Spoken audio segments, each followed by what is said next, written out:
ओम शांति। आज हम जानेंगे शिव और शंकर में अंतर। शिव परमात्मा है और शंकर देवता है। इसलिए कहा भी जाता है ब्रह्मा देवताय नमः, विष्णु देवताय नमः, शंकर देवताय नमः और शिव परमात्माय नमः। शिव रचयिता है अर्थात पिता है। शंकर उनकी रचना अर्थात उनके पुत्र हैं। दोनों का नाम अलग है, दोनों के स्वरूप अलग हैं। एक का नाम है शिव और दूसरे का नाम है शंकर। एक का स्वरूप है आकारी, दूसरे का स्वरूप है ज्योतिपुंज अर्थात निराकारी, जिसे मंदिरों में शिवलिंग के रूप में दिखाया जाता है। परमात्मा शिव का खुद का कोई शरीर नहीं है, वो ज्योति बिंदु है। शंकर का आकारी शरीर होता है। शिव का अर्थ ही है कल्याणकारी, जिसे प्यार से हम भोलेनाथ भी कहते हैं।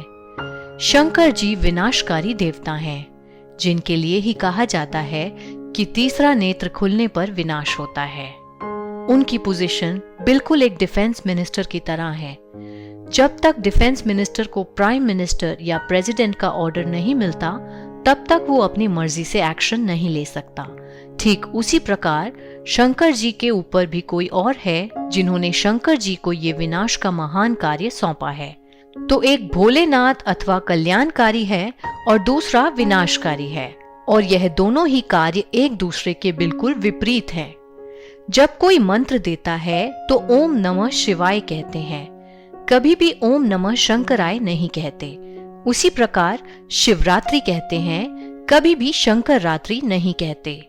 शंकर जी को कैलाश पर्वत पर हमेशा ध्यान मुद्रा में दिखाते हैं। यदि वे खुद ही भगवान हैं तो वो किसका ध्यान करते हैं? शंकर जी को एक गृहस्थी के रूप में दिखाया जाता है और पूरा परिवार मिलकर के शिवलिंग की उपासना करते दिखाए जाते हैं, अर्थात सारा परिवार मिलकर परमात्मा शिव को ही याद करते हैं।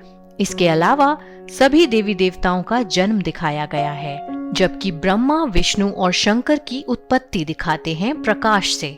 तो क्या है ये प्रकाश? प्रकाश अर्थात परमपिता परमात्मा शिव। भारत में चारों दिशाओं में 12 ज्योतिर्लिंगम दिखाए जाते हैं। उत्तर में अमरनाथ, दक्षिण में रामेश्वरम, पूर्व में काशी विश्वनाथ और पश्चिम में सोमनाथ।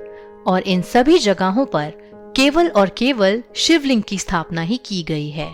यहाँ शंकर की मूर्ति कहीं भी नहीं है।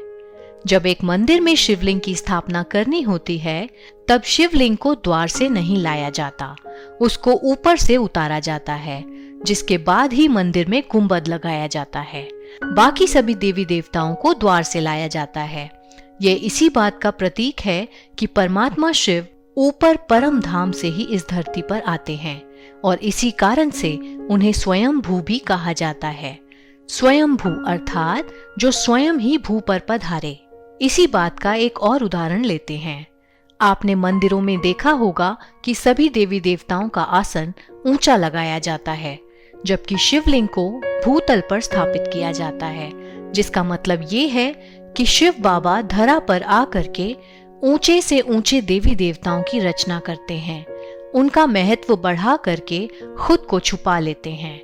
और यह काम केवल एक पिता का ही हो सकता है, जो अपने से भी ऊपर अपने बच्चों को रखता है। इतना निरंकारी केवल और केवल एक शिव परमात्मा ही हो सकता है। आशा करते हैं आपको शिव और शंकर का अंतर बखूबी समझ में आया होगा। कल हम आपसे फिर मिलेंगे एक नए टॉपिक के साथ। तब तक के लिए जुड़े रहें हमारे साथ और शिव बाबा को याद करते रहें। ओम शांति।